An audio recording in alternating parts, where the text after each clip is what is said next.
नमस्कार, खबरों का पंचनामा देख रहे हैं आप। मैं हूं आपके साथ पूजा। हम लेकर आए हैं देश और दुनिया की 5 बड़ी खबरें, जिसपे चर्चा के लिए मेरे साथ स्टूडियो में मौजूद हैं कैपिटल टीवी के editor in chief doctor Manish Kumar. Doctor साहब, बहुत बहुत स्वागत है आपका। धन्यवाद। सबसे पहले नजर हेडलाइंस पर।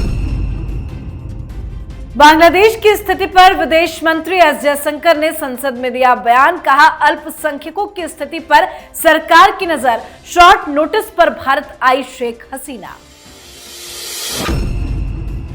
बांग्लादेश में संसद भंग, पूर्व पीएम खालिदा जिया जेल से रिहा।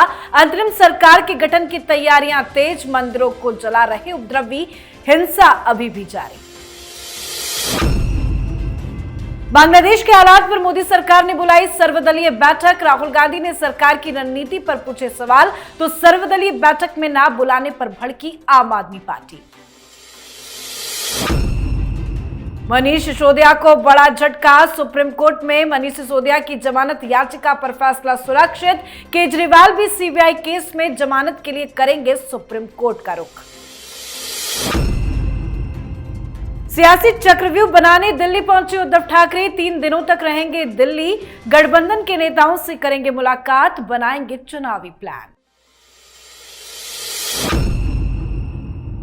खबरों की शुरुआत में सबसे पहले बात बांग्लादेश के सियासी तूफान की। भारत का पड़ोसी मुल्क बांग्लादेश राजनीतिक संकट से जूझ रहा है। बिगड़े हालातों को लेकर विदेश मंत्री एस जयशंकर ने आज राज्यसभा और उसके बाद लोकसभा में बयान दिया। एस जयशंकर ने संसद में कहा कि बांग्लादेश के हालात पर भारत सरकार की पूरी नजर है। उन्होंने कहा कि बहुत कम समय में शेख हसीना ने कल कुछ वक्त के लिए भारत आने की अनुमति मांगी थी और उनका अनुरोध स्वीकार कर उन्हें यहां आने की अनुमति दी गई।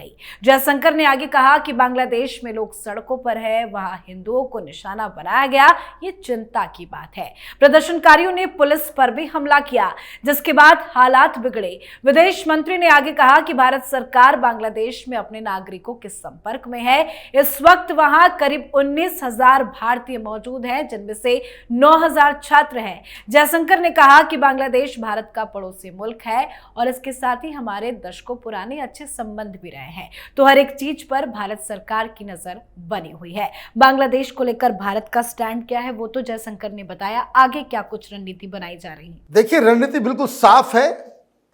बांग्लादेश में कोई भी सरकार हो, भारत की तरफ से शायद मैसेज दे दिया गया है कि चीजों को आप कंट्रोल करें। आज अभी थोड़ी देर पहले खबर आई कि जो एयर इंडिया के विमान जो सेवाएं बंद हो गई थी वो जारी हो गई हैं। वहां से लोग लाने की अभी आवश्यकता नहीं है, ऐसा सरकार कह रही है। मतलब कंट्रोल में चीजें हैं। ये बहुत सारी बातों को एक साथ बता रहा है, क्योंकि वहां हिंसा तो जारी है। वहां पे जिहादियों ने पूरी तरीके से बांग्लादेश के ऊपर कब्जा कर लिया है। अभी खबर आ रही है कि कई सारे जेल के बाहर ये जमात के लोग खड़े हैं कि कैदियों को रिलीज किया जाए। 500 के आसपास कैदी भाग गए हैं, उसमें कई सारे वो इस्लामिक जिहादी टेररिस्ट हैं। तो इसका मतलब ये है कि वहाँ पे अभी स्थितियाँ सामान्य होने में टाइम लगेगा। लेकिन जिस हिसाब से भारत की तरफ से कॉन्फिडेंट सा रुख नज़र आ रहा है, तो ये यकीन करना चाहिए फिलहाल कि चीज़ें भारत सरकार के नियंत्रण में है। और अगर कोई ऐसी वैसी बातें होती, नियंत्रण में हालात नहीं होते, तो ये जो बयान आया है, ये जो एयर इंडिया की सर्विसेज शुरू हुई है और ये कहना कि बांग्लादेश के साथ हमारे पुराने ताल्लुकात हैं, तो ये अपने आप में बता रहा है कि we are on the right track. जी, तो बांग्लादेश सबसे बड़े संकट से जूझ रहा है। तख्ता पलट के बाद कट्टरपंथियों के वर्चस्व से अस्थिर अराजक माहौल वहां के हिंदू समुदाय के लिए बड़ी चिंता का विषय बन सकता है, क्योंकि लगातार हिंदुओं को वहां टारगेट किया जा रहा है। 27 जिलों में हिंदुओं के घरों और व्यापारिक प्रतिष्ठानों पर हमला किया गया और उनके कीमती सामान भी लूट लिए गए। देश भर में कम से कम 4 मंदिरों में भी तोड़फोड़ की गई है। हिंसा के बीच राष्ट्रपति मोहम्मद शाहबुद्दीन ने संसद को भंग कर दिया। साथ ही देश की पूर्व पीएम खालिदा जिया को भी रिहा कर दिया गया। अब अंतरिम सरकार के गठन की तैयारियां भी तेज कर दी गई है। अंतरिम सरकार के गठन की बात चल रही है, हलचल काफी तेज है, लेकिन अभी वहां ताजा स्थिति क्या है? ताजा स्थिति बहुत ही खराब है। ये हिंदुस्तान के वो जमात जो ल्यूटियन गैंग, ये कांग्रेसी चाटुकार पत्रकार जो कल सेलिब्रेट कर रहे थे कि वहां पे डेमोक्रेसी बहाल हो गई, जनता वहां पे क्रांति लेकर के आई है, वहां पे तानाशाह को भगा दिया, यही कह रहे थे ना ये लोग। अब मुझे कोई बता दे कि वहां पे तो सरकार चली गई, फिर अब हिंसा क्यों हो रही है? कौन लोग कर रहे हैं? हिंदुओं को निशाना क्यों बनाया जा रहा है? 100 से ज्यादा इस तरह के मामले सामने आ चुके हैं। बाकायदा हिंदू घरों को आग लगाया जा रहा है, रेप्स के केसेस आ रहे हैं, वीडियोस, तस्वीरें, सारी चीजें आ रही है। ये अब क्यों हो रहा है? इसका मतलब कि ये जो बलवा मचा है बांग्लादेश के अंदर, वो सिर्फ खालिदा जिया या सरकार के खिलाफ नाराजगी नहीं, इसके पीछे और भी कई सारे कारण हैं, और भी कई सारी एजेंसियां, शक्तियां, और ऐसा लग रहा है कि वहां पे कोई डेमोक्रेसी अब बचेगी नहीं। वहां पे इस्लामिक रूल, वहां पे शरिया का कानून लागू होगा, ये वहां की रिपोर्ट्स बता रही हैं। जी, तो बांग्लादेश में हालात बिगड़ते जा रहे हैं, तो दूसरी तरफ हमारे देश में भी हलचल काफी तेज हो गई है। बांग्लादेश की बिगड़ती स्थिति को देखते हुए भारत सरकार ने आज एक सर्वदलीय बैठक भी बुलाई थी। इस बैठक में विपक्षी नेता राहुल गांधी और अन्य प्रमुख नेताओं ने भी भाग लिया। केंद्रीय मंत्री एस जयशंकर ने बांग्लादेश की मौजूदा स्थिति और भारत सरकार द्वारा उठाए गए कदमों की जानकारी दी। बैठक में नेता प्रतिपक्ष राहुल गांधी ने केंद्र से पूछा कि क्या बांग्लादेश हिंसा के पीछे विदेशी ताकतों का हाथ हो सकता है। इसी के साथ सर्वदलीय बैठक को लेकर आम आदमी पार्टी के सांसद संजय सिंह ने मोदी सरकार पर निशाना साधा है। उनका आरोप है कि आम आदमी पार्टी को सर्वदलीय बैठक में नहीं बुलाया गया। तो वहीं बांग्लादेश की स्थिति को लेकर राजनीति भी आई है। संजय राउत ने कहा है कि बांग्लादेश में भारत जैसी स्थिति पैदा हो गई थी। सर्वदलीय मीटिंग में राहुल गांधी ये किस तरह का सवाल पूछ रहे थे? देखिए, एक तो वो इस तरह के मुद्दों से वाकिफ नहीं होते। सारी पार्टी से एक एक लोग आए, इनको अकेला जाने में डर लग रहा था कि सामने शायद अमित शाह से मुलाकात हो जाए, फिर किस तरीके से क्या करेंगे, तो अपने साथ वो केसी वेणुगोपाल को भी साथ लेकर के गए। लेकिन वहां पे हेडलाइंस क्रिएट करना था कि हम सवाल पूछ रहे हैं, तो सवाल वो 2-3 पूछे, जिसमें जयशंकर साहब ने कायदे से उनको झड़प भी दिया, उनको बाकायदा हड़काया भी, भाई किस तरह के आप सवाल कर रहे हो। अभी सिचुएशन वहां पे फ्लूइड है, हर घंटे सिचुएशन बदल रहे हैं, और आप जो है सवाल कर रहे हो कि बांग्लादेश के साथ हमारा शॉर्ट टर्म पॉलिसी क्या है, लॉन्ग टर्म पॉलिसी क्या है। भाई यहां पे स्टूडेंट बन के गए हो, वहां पे हिंदुस्तानियों की जान फंसी हुई है, हिंदुओं का कत्लेआम हो रहा है, आपके सवाल बड़े अजीब से हैं। आपने पूछ दिया कि भाई क्या इसमें चाइना और पाकिस्तान का हाथ है? अच्छा, सरकार ये कहेगी? सरकार से आप कहलवाना चाहते हो कि चीन का रिश्ता है, चीन का और पाकिस्तान का उससे कोई लेना देना है या नहीं? तो ये इमेच्योरिटी का जो है उन्होंने बाकायदा एक नमूना पेश किया। अभी उनको अपनी जिम्मेदारी का एहसास नहीं है, और जिम्मेदारी का एहसास है भी तो उनको पता नहीं कि इस तरह की मीटिंग्स में किस तरह के सवाल पूछे जाने चाहिए। जी, अब बात करते हैं दिल्ली शराब घोटाले की। दिल्ली आबकारी नीति से संबंधित करप्शन और मनी लॉन्ड्रिंग केस के आरोपी मनीष सिसोदिया की जमानत अर्जी पर सुनवाई के बाद आज सुप्रीम कोर्ट ने फैसला सुरक्षित रख लिया है। आज कोई राहत सुप्रीम कोर्ट से मनीष सिसोदिया को नहीं मिली है। तो वही खबर है कि अरविंद केजरीवाल सीबीआई केस में हाईकोर्ट से मिले झटके के बाद सुप्रीम कोर्ट का रुख कर सकते हैं।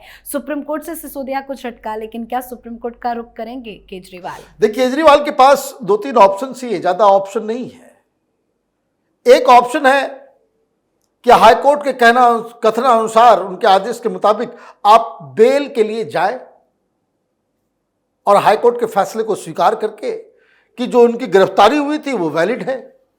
लेकिन वो करेंगे नहीं, क्योंकि हर चीज को लटकाना, ये सिंघवी साहब जो है वो उनके स्ट्रैटेजी का हिस्सा है। तो मोस्ट प्रोबेबली वो सुप्रीम कोर्ट में अर्जी लगाएंगे कि हाईकोर्ट का जो फैसला है वो गलत है, हमें ठीक से सुना नहीं गया। और केस क्या है? केस ये है कि उन्होंने ईडी की गिरफ्तारी के, सीबीआई की गिरफ्तारी के ऊपर ही सवाल कर दिया है, और गिरफ्तारी इलीगल है तो ऑटोमेटिकली बेल मिल जाएगा। लेकिन हाईकोर्ट ने कहा कि नहीं, ये तो ठीक तरीके से आपको गिरफ्तार किया गया है, आप बेल के लिए जाए, तो वो दोनों काम कर सकते हैं। लेकिन most probably he will go to supreme court. लेकिन सुप्रीम कोर्ट में जाने से क्या होगा? क्राइसिस तो खत्म हो नहीं रही। मनीष सिसोदिया क्या सुनवाई हुई, और लास्ट तक मनोज सिंघवी साहब इतने नाराज हो गए, खींच आ गया उनको कि उन्होंने जो है वो एएसजी साहब के ऊपर ही पर्सनल अटैक कर दिया। बीच बचाव करना पड़ा सुप्रीम कोर्ट के जजेस को कि आप प्रोसिक्यूशन के ऊपर आप कटाक्ष करें, प्रोसिक्यूटर के ऊपर कटाक्ष ना करें। व्यक्तिगत हमला जो है वो उचित नहीं है। तो ये फ्रस्ट्रेशन बता रहा है कि इन लोगों को कोर्ट से कोई राहत अभी फिलहाल नहीं मिलने वाली है। अब बात आज की आखिरी खबर की। महाराष्ट्र विधानसभा चुनाव से पहले उद्धव ठाकरे दिल्ली पहुंचे हैं। उद्धव ठाकरे आज से 3 दिन के दिल्ली दौरे पर हैं। उद्धव ठाकरे अपने बेटे आदित्य ठाकरे और पत्नी रश्मि ठाकरे के साथ दिल्ली पहुंचे हैं।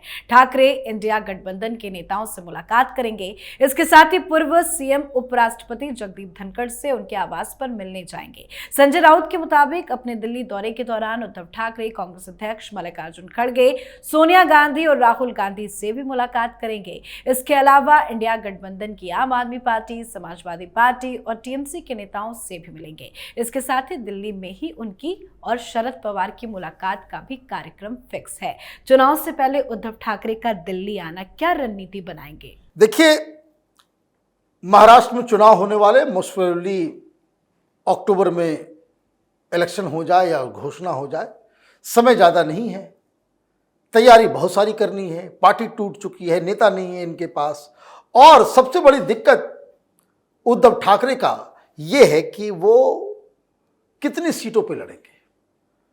2 डिमांड्स हैं उनके। पहला डिमांड ये है कि कम से कम 125 सीटों के ऊपर वो चुनाव लड़े, और उन्हें महागठबंधन की तरफ से जो है महाविकास अघाड़ी, उसकी तरफ से मुख्यमंत्री को उनको चेहरा बना दिया जाए।